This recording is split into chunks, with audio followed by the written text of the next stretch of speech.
میرے بھائی، مدینہ منورہ وہ عظیم شہر ہے جس میں ان 3 مسجدوں میں سے ایک مسجد ہے جن کی طرف عبادت کے نقطۂ نگاہ سے سفر کرنا جائز ہے۔ وہ کتنی مسجدیں ہیں میرے بھائی؟ 3۔ فرمایا نبی صلی اللہ علیہ وسلم نے، لا تشد الرحال الا الى 3 مساجد، کہ سفر کرنا عبادت کے نقطۂ نگاہ سے اجر و ثواب لینے کے لیے سفر کرنا صرف 3 مسجدوں کے لیے جائز ہے۔ کتنی مسجدوں کے لیے؟ 3 مسجدوں کے لیے جائز ہے۔ چوتھی مسجد کے لیے جائز ہے؟ یہ حدیث دھیان سے سنیں میرے بھائی، میرے وہ دوست، میری ان سے دردمندانہ گزارش ہے جو اب تک مختلف شہروں کی قبروں کی زیارت کے لیے نکلتے ہیں، ایران کی قبروں کی زیارت کے لیے، عراق کی قبروں کی زیارت کے لیے، ہندوستان کی قبروں کی زیارت کے لیے کافروں کی شکل میں جاتے ہیں، وہ اس حدیث کو بڑے دھیان سے سنیں۔ فرمایا نبی صلی اللہ علیہ وسلم نے کہ صرف 3 مسجدوں کی طرف سفر کرنا جائز ہے۔ کون کون سی؟ فرمایا مسجد حرام، اور فرمایا میری یہ مسجد یعنی کہ مسجد نبوی، اور تیسرے نمبر پہ مسجد اقصی۔ تیسرے نمبر پہ مسجد اقصی۔ اب یہاں پہ چند ایک سوالات ہیں جن کے ذریعے ہمیں مسئلے کی گہرائی میں جانے کا موقع ملے گا۔ پہلا سوال یہ میرے بھائی، کیا کوئی آدمی پاکستان سے، انڈیا سے مسجد قباء کی خاطر سفر کر سکتا ہے؟ جی میرے بھائی، مسجد قباء کی خاطر بھی نہیں میرے بھائی۔ حالانکہ مسجد قباء وہ مسجد ہے جس کے بارے میں فرمایا نبی صلی اللہ علیہ وسلم نے کہ جس نے اپنے گھر میں وضو کیا اور مسجد قباء میں آ کے نماز پڑھی اس کو ایک عمرے کا ثواب ملے گا۔ اور یہ حدیث بالکل صحیح ہے، حدیث ضعیف نہیں ہے، حدیث ثابت ہے، درست ہے۔ اور نبی صلی اللہ علیہ وسلم ہر ہفتے مدینہ سے نکلتے، کبھی پیدل اور کبھی سوار ہو کر مسجد قباء میں جاتے اور وہاں جا کے نماز پڑھتے۔ اس کے باوجود یہاں پہ دوست یہ کہہ رہے ہیں کہ پاکستان سے، انڈیا سے مسجد قباء کی خاطر سفر کرنا جائز نہیں ہے۔ ایسے ہی میرے بھائی، یا اب رائے تبدیل ہو گئی ہے؟ اب بھی رائے وہی آپ کی؟ پکے ہیں میرے بھائی؟ آپ صحیح کہہ رہے ہیں، آپ درست کہہ رہے ہیں۔ تو پھر ان 2 حدیثوں کا کیا کریں گے جو میں نے بیان کی ہیں کہ مسجد قباء میں جائیں اور باوضو ہو کر جائیں، 2 رکعتیں ادا کریں تو عمرے کا ثواب ملتا ہے؟ میرے بھائی یہ سفر نہیں ہے، یہ جب آپ مدینہ میں آ گئے تو مدینہ سے مسجد قباء جائیں گے، چاہے پیدل جائیں چاہے سوار ہو کر جائیں گے، سفر نہیں ہے، اس کو سفر نہیں کہتے۔ لیکن سفر کرنا جائز نہیں ہے کسی مسجد کے لیے، چاہے وہ مسجد قباء ہو، سوائے ان 3 مسجدوں کے، مسجد حرام، مسجد نبوی اور مسجد اقصی۔ میرے بھائی سوال یہ ہے کہ جب کسی چوتھی مسجد کے لیے، چاہے وہ مسجد قباء جیسی مسجد ہو، سفر کرنا جائز نہیں ہے، تو کسی قبر کے لیے سفر کرنا جائز ہو سکتا ہے؟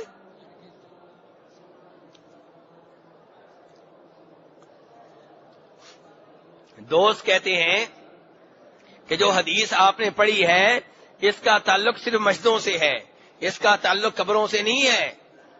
وہ کہتے ہیں کہ اللہ کے رسول صلی اللہ علیہ وسلم نے کہا ہے کہ 3 مسجدوں کے علاوہ کسی اور جانب سفر کرنا جائز نہیں ہے، یعنی کہ کسی اور مسجد کی جانب سفر کرنا جائز نہیں ہے۔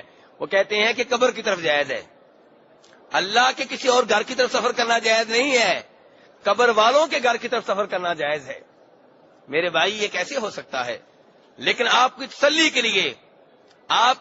کے لیے میں ایک اور روایت بیان کر دیتا ہوں تاکہ آپ جان جائیں کہ اس حدیث سے مراد قبریں بھی ہیں، دیگر مقامات بھی ہیں، چاہے وہ مقامات افضل ہوں۔ جیسے مسجد قباء افضل ہے لیکن پھر بھی اس کی خاطر سفر کرنا جائز نہیں ہے۔ آپ سفر کریں گے پاکستان سے مسجد نبوی کی خاطر، انڈیا سے مسجد نبوی کی خاطر، مکہ سے مسجد نبوی کی خاطر، مسجد قباء کی خاطر نہیں، کسی قبر کی خاطر نہیں۔ اور میرے بھائی یہ وہ مسئلہ ہے جس کی خاطر شیخ الاسلام امام ابن تیمیہ رحمہ اللہ نے کئی سال تک جیل کی ہوا کھائی، بلکہ جنازہ نکلا تو کہاں سے نکلا؟ جیل سے نکلا۔ جرم کیا تھا؟ وہ اپنے زمانے کے لوگوں کو سمجھاتے تھے، اپنے زمانے کے مولویوں کو سمجھاتے تھے کہ مدینہ اگر سفر کرنا ہے تو آپ کی نیت مسجد نبوی ہونا چاہیے، قبر نبوی نہیں۔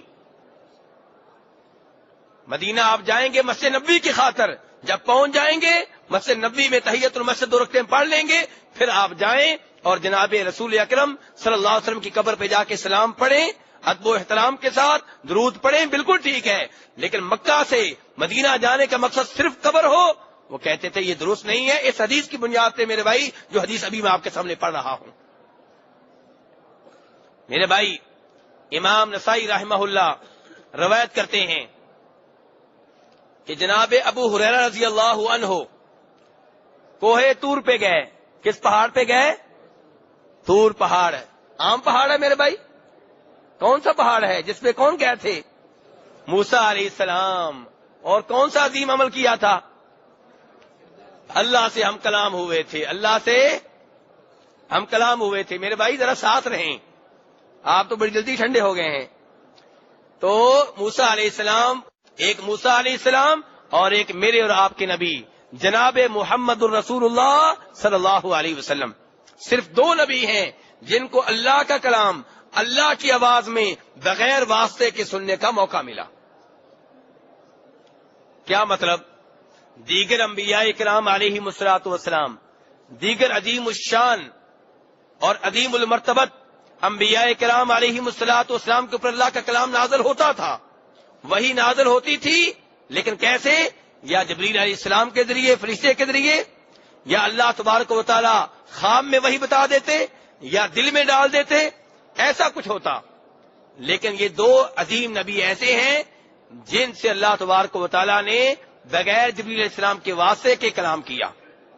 جبریل علیہ السلام کا واسطہ درمیان میں نہیں تھا، فرشتے کا واسطہ درمیان میں نہیں تھا۔ موسیٰ علیہ السلام کو اعزاز حاصل ہوا کوہ طور پہ، اور نبی صلی اللہ علیہ وسلم کو اعزاز حاصل ہوا معراج کے موقع پہ۔ میرے بھائی اب یہاں پہ 1-2 مسئلے اور ہیں جن کے بارے میں وضاحت کر دینا ضروری ہے۔ کہتے ہیں بات سے بات نکلتی ہے، اور جب عقیدے کا تعلق ہو تو بات نکالنا بھی پڑتی ہے۔ کئی لوگوں نے ایسی نظمیں اور نعتیں بنا رکھی ہیں جن کا معنی مفہوم یہ ہوتا ہے کہ اللہ تبارک و تعالی نے جب نبی صلی اللہ علیہ وسلم کو معراج کا شرف بخشا، اس موقع پہ آپ نے اللہ تبارک و تعالی کو دیکھا ہے، اور یہ کہ سارے پردے ہٹ گئے تھے، اور یہ کہ آپ وہاں تک گئے جہاں جبریل علیہ السلام کے پر جلتے تھے۔ پتہ نہیں کہاں سے لوگوں کو معلوم ہو گیا کہ جبریل علیہ السلام کے پر جلتے تھے، اللہ بہتر جانتا ہے۔ لیکن میرے بھائی یہ دعویٰ کرنا کہ آپ نے دیکھا ہے، اس کے اوپر ذرا تھوڑی سی گفتگو ہو جائے۔ میرے بھائی نبی صلی اللہ علیہ وسلم کی بیگم، میری اور آپ کی ماں ام المؤمنین عائشہ رضی اللہ عنہا فرماتی ہیں، اور روایت بخاری مسلم کی ہے، مسروق تابعی روایت کرنے والے ہیں۔ روایت کرنے والے کون سے تابعی ہیں؟ مسروق۔ وہ کہتے ہیں کہ میں ام المؤمنین کے پاس بیٹھا ہوا تھا، تو ام المؤمنین نے مجھ سے کہا کہ مسروق، جو آدمی یہ دعویٰ کرے کہ نبی صلی اللہ علیہ وسلم نے اللہ تبارک و تعالیٰ کو دیکھا ہے، وہ اللہ کے اوپر بہت بڑا بہتان باندھ رہا ہے۔ یہ کون کہہ رہی ہیں؟ ام المومنین عائشہ رضی اللہ عنہا۔ کیا ان کو اللہ کے رسول سے زیادہ محبت ہے یا مجھے اور آپ کو؟ انہیں زیادہ محبت ہے، اور وہ کہہ رہی ہیں کہ جو یہ کہے کہ نبی صلی اللہ علیہ وسلم نے اللہ تعالیٰ کو دیکھا تھا، وہ اللہ کے اوپر بہت بڑا الزام لگا رہا ہے، تہمت باندھ رہا ہے۔ مسروق تابعی کہنے لگے ام المومنین ذرا ٹھہریے، انظرینی، مجھے مہلت دیجیے، ولا تعجلینی، جلدی نہ کیجیے، مجھے مسئلہ سمجھنے دیں۔ مسروق کا یہ عقیدہ تھا، تابعی کا یہ عقیدہ تھا کہ نبی صلی اللہ علیہ وسلم نے اللہ کو دیکھا ہے۔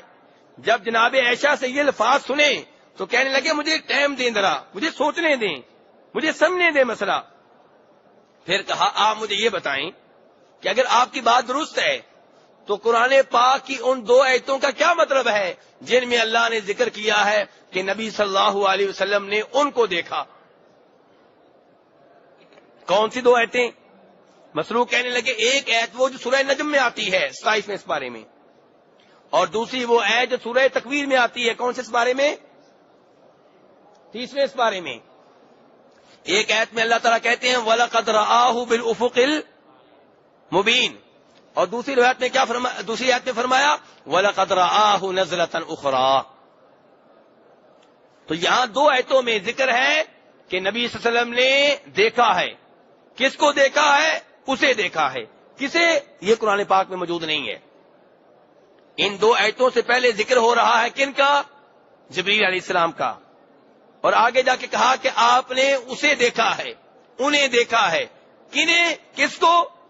یہ نام لے کے نہیں بتایا گیا۔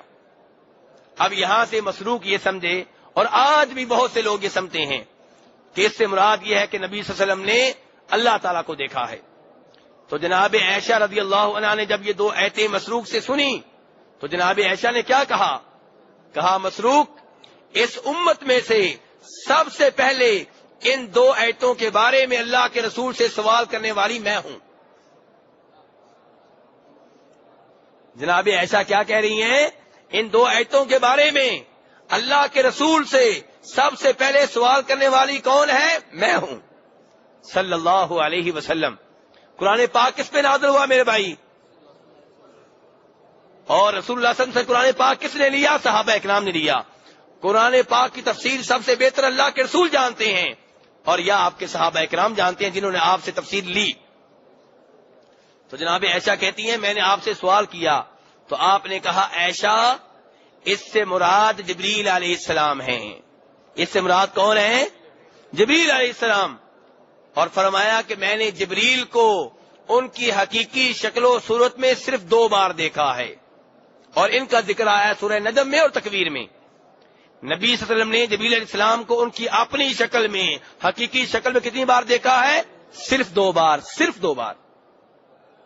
اس کے علاوہ جب بھی جبریل علیہ السلام آتے رہے کسی انسان کی شکل میں، کسی صحابی کی شکل میں، ٹھیک ہے، لیکن 2 بار ایسا ہوا کہ آپ نے جناب جبریل علیہ السلام کو ان کی حقیقی شکل و صورت میں دیکھا، اور فرماتے ہیں جب میں نے دیکھا اللہ اکبر، کہتے ہیں ان کی جسامت اتنی بڑی تھی کہ آسمان و زمین کے مابین موجود خلا کو پر کر رکھا تھا۔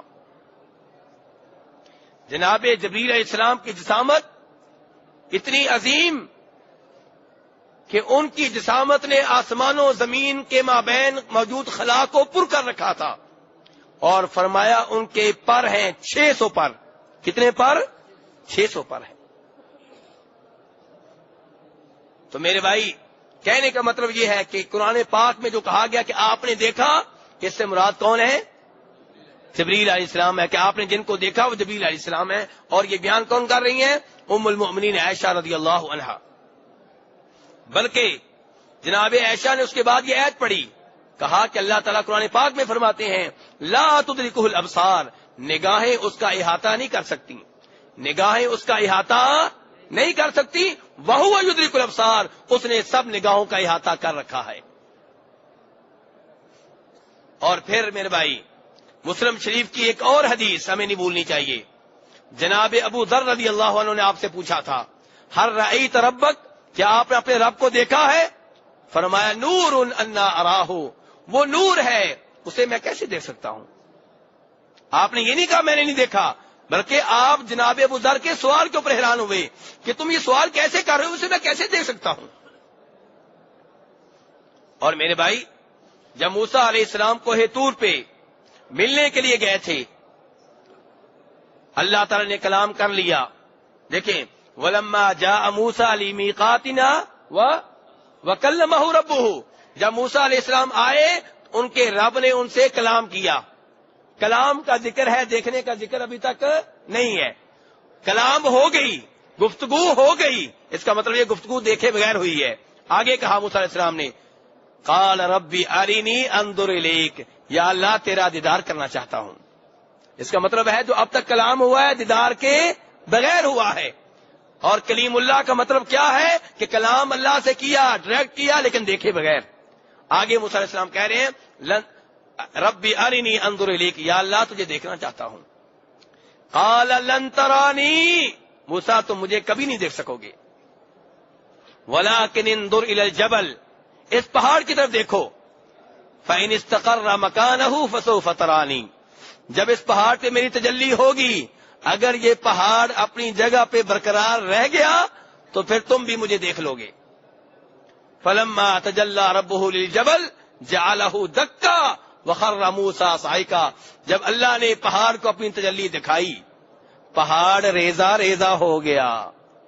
موسیٰ علیہ السلام نے اللہ کو کیا دیکھنا تھا، اس پہاڑ کو دیکھ کے بے ہوش ہو گئے. وخر موسیٰ صعقا، بے ہوش ہو کے گر پڑے. فلما افاقا، جب ہوش آیا کہنے لگے تبت الیک یا اللہ میں توبہ کرتا ہوں کہ آئندہ میں ایسا مطالبہ کروں. البتہ میرے بھائی قیامت کے روز اللہ تبارک و تعالی اہل جنت کو یہ اعزاز بخشیں گے اور یہ اللہ کا سب سے بڑا اعزاز ہوگا، سب سے بڑا انعام ہوگا کہ مومن اپنی ان آنکھوں سے اپنے رب کو دیکھیں گے. سورہ قیامہ قرآن پاک وجوہ یومئذ ناظرہ الی ربہا ناظرہ. اس دن کئی چہرے تر و تازہ ہوں گے، ان کے چہروں کے اوپر نور ہوگا، تر و تازگی ہوگی. الی ربہا ناظرہ، اپنے رب کو دیکھ رہے ہوں گے. اور یہ قیامت کے روز ہے. قیامت کے روز اللہ تعالی ہماری آنکھوں میں یہ طاقت رکھیں گے کہ ہم انہی آنکھوں سے اللہ کو دیکھ سکیں گے. آج ان آنکھوں میں یہ قوت و طاقت نہیں ہے. اور وہ جو عبداللہ ابن عباس رضی اللہ عنہما سے آتا ہے وہ کہتے ہیں کہ نبی صلی اللہ علیہ وسلم نے اللہ کو دیکھا تو اس کی وضاحت موجود ہے کہ وہ اپنے دل سے دیکھا، خواب میں دیکھا، آنکھوں سے نہیں دیکھا. خواب میں دیکھا، دل سے دیکھا، آنکھوں سے نہیں دیکھا. تو بہرحال میرے بھائی کہنا یہ چاہ رہا تھا کہ ایک صحابی جناب ابو ہریرہ رضی اللہ عنہ کوہ طور کی زیارت کے لیے گئے ہیں. وہ کوہ طور جہاں پہ موسیٰ علیہ السلام اور اللہ تعالی ہم کلام ہوئے. واپس آئے، نسائی شریف کی حدیث ہے. بصرہ بن ابو بصرہ الغفاری یہ بھی عظیم الشان صحابی ہیں، عظیم المقام صحابی ہیں. ان کو پتا چلا، جناب ابو ہریرہ سے کہا ابو ہریرہ اگر مجھے پہلے پتا چل جاتا تمہیں کبھی بھی طور پہاڑ کی زیارت کے لیے جانے نہ دیتا. میرے بھائی سن لیں، طور پہاڑ وہ عظیم پہاڑ جس پہ موسیٰ علیہ السلام اللہ تعالیٰ سے ہم کلام ہوئے. صحابی دوسرے صحابی سے کہہ رہے ہیں، بصرہ بن ابو بصرہ غفاری جناب ابو ہریرہ سے کہہ رہے ہیں کہ ابو ہریرہ اگر مجھے پہلے پتا چل جاتا تمہیں کبھی بھی میں جانے نہ دیتا. جناب ابو ہریرہ نے کہا کیوں، وجہ کیا ہے، سبب کیا ہے؟ کہا تو نے وہ حدیث نہیں سنی جس حدیث میں اللہ کے رسول فرماتے ہیں صلی اللہ علیہ وسلم کہ صرف 3 مشتوں کے لیے سفر کرنا جائز ہے. صرف 3 مشتوں کے لیے سفر کرنا جائز ہے، ایک مشت حرام، ایک مشت نبوی، ایک مشت اقصیٰ. میرے بھائی اب بتائیں طور پہاڑ کیا مسجد ہے؟ مسجد نہیں ہے. پتا چلا اس حدیث کا مطلب یہ ہوا کہ کوئی بھی جگہ ہو عبادت کے لیے اس کا سفر کرنا جائز نہیں ہے سوائے 3 مشتوں کے. البتہ علم کے لیے آپ سفر کر سکتے ہیں، وہ علم جہاں بھی ہو. وہ جگہ کے لیے سفر نہیں ہوگا، وہ کس کے لیے ہوگا؟ علم. آج علم کراچی میں ہے تو آپ کراچی میں جا رہے ہیں، کل وہ علم دلی پہنچ جائے گا تو آپ دلی میں جائیں گے، پرسوں وہ علم مکہ پہنچ جائے گا تو آپ مکہ چلے جائیں گے، اس کے بعد یہ علم لاہور چلا جائے گا تو آپ علم کے پیچھے جا رہے ہیں، جگہ کے پیچھے نہیں جا رہے. تو جگہ کے لیے، کسی جگہ کے لیے سفر کرنا وہ میرے بھائی صرف 3 مشتیں ہیں، ایک مشت حرام، ایک مشت نبوی، ایک مشت اقصیٰ. مکہ بھی نہیں، مکہ کی مسجد حرام، مدینہ بھی نہیں، مدینہ کی مسجد نبوی، اور فلسطین بھی نہیں، فلسطین کی مسجد اقصیٰ. 3 مسجدوں کے لیے سفر کرنا عبادت کے نقطۂ نگاہ سے جائز ہے ورنہ جائز نہیں ہے. تو میرے بھائی مدینہ منورہ وہ عظیم شہر ہے جس میں یہ مسجد ہے جس کو اللہ نے یہ شان بخشی ہے کہ اس کی خاطر سفر کرنا جائز ہے. مدینہ منورہ سے متعلقہ دیگر مسائل ان کا ذکر